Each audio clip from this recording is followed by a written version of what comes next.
നമസ്കാരം. Penta daily market summary റിപ്പോർട്ടിലേക്ക് എല്ലാവർക്കും സ്വാഗതം. നിഫ്റ്റിയും സെൻസെക്സിലും വീണ്ടും സെല്ലിംഗ് പ്രഷർ തുടരുന്നു. നിഫ്റ്റി 25,597 ക്ലോസ് ചെയ്തത്. 165 പോയിൻറ്റിൻ്റെ നഷ്ടമാണ് ഉണ്ടായത്. സെൻസെക്സ് 83,459 ക്ലോസ് ചെയ്തു. 519 പോയിൻ്റ് നഷ്ടത്തിൽ ക്ലോസ് ചെയ്തു. ബാങ്കിങ് നിഫ്റ്റി 57,827 ക്ലോസ് ചെയ്തത്. 274 പോയിൻറ്റിൻ്റെ നഷ്ടമാണ് ഉണ്ടായത്. നിഫ്റ്റി മിഡ് ക്യാപ്പിന് 1% സ്മോൾ ക്യാപ്പിന് 0.82% നഷ്ടം രേഖപ്പെടുത്തി. PSU, ബാങ്ക്സ്, അതുപോലെ ഫാർമ, മീഡിയ, FMCG തുടങ്ങിയ എല്ലാ സെക്ടറുകളും ഇന്ന് മൈനസിലാണ് ക്ലോസ് ചെയ്തത്.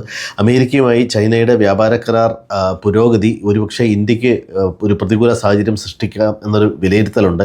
അതുകൂടാതെ തന്നെ ചൈനയിൽ നിന്ന് ഇന്ത്യയിലേക്കുള്ള ഇറക്കുമതി നിയന്ത്രണങ്ങൾ നീക്കാൻ ഇന്ത്യൻ സർക്കാർ ശ്രമിക്കുന്നു എന്ന തരത്തിലുള്ള വാർത്തകളും പുറത്തു വരുന്നുണ്ട്.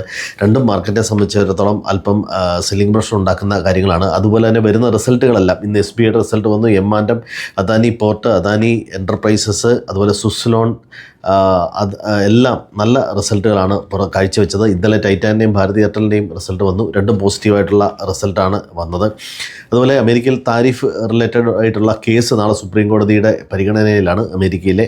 അപ്പോൾ പല ചെറിയ കമ്പനികളുമാണ് ഈ ട്രംപിൻ്റെ താരിഫിനെതിരെ അവിടെ കേസ് കൊടുത്തിരുന്നത്. ഒരുപക്ഷെ വിധി വരുന്നത് ട്രംപ് അഡ്മിനിസ്ട്രേഷന് എതിരാണെങ്കിൽ ഒരുപക്ഷെ മാർക്കറ്റിലൊരു ചെറിയ ഒരു ബൈയിങ് നമുക്ക് കാണാവുന്നതാണ്. എങ്കിൽ പോലും അവർ 1938 ഒരു നിയമം ഉപയോഗിച്ച് അതിനെ മറികടക്കും എന്ന തരത്തിലുള്ള വാർത്തകളും പുറത്തു വരുന്നുണ്ട്. അതുപോലെ തന്നെ ആമസോൺ OpenAI വാങ്ങുന്നത്, അതുപോലെ അത്തരത്തിലുള്ള ഡീല് നടക്കുന്നത് IT ടെക് കമ്പനികളെല്ലാം വളരെ പോസിറ്റീവായിട്ട് അതിൻ്റെ വിലയിൽ, അതിൻ്റെ പ്രൈസിൽ വന്നിട്ടുണ്ട്. അതുപോലെ തന്നെ അമേരിക്കയിലെ PMI, ചൈനയിലെ PMI, ജപ്പാനിലെ PMI ഡേറ്റയൊക്കെ വളരെ നെഗറ്റീവായിട്ടാണ് കാണുന്നത്. ഇന്ത്യൻ PMI പോസിറ്റീവായിട്ട് റിപ്പോർട്ട് ചെയ്യുന്നുണ്ട്. ഇപ്പം GST കളക്ഷൻ 1.96 lakh crore ആണ് വന്നേക്കുന്നത്. ഇതൊക്കെ ഇന്ത്യൻ മാർക്കറ്റിനെ സംബന്ധിച്ചിടത്തോളം പോസിറ്റീവായിട്ടുള്ള ഡേറ്റയാണ്. അതുപോലെ കൺസംഷൻ, ഓട്ടോ സെയിലെല്ലാം നല്ല രീതിയിൽ വരുന്നത് ഇന്ത്യൻ മാർക്കറ്റിനെ സംബന്ധിച്ച് പോസിറ്റീവാണ്. പക്ഷേ താരിഫ് റിലേറ്റഡ് ഇഷ്യൂസ് മാർക്കറ്റിനെ നല്ല രീതിയിൽ ബാധിക്കുന്നു എന്ന് വേണം മനസ്സിലാക്കാൻ. അതുപോലെ സിൽവർ, ഗോൾഡ് ETFകളിൽ റെക്കോർഡ് നിക്ഷേപമാണ് ഇപ്പോൾ ഇന്ത്യൻ മാർക്കറ്റിൽ നടക്കുന്നത്.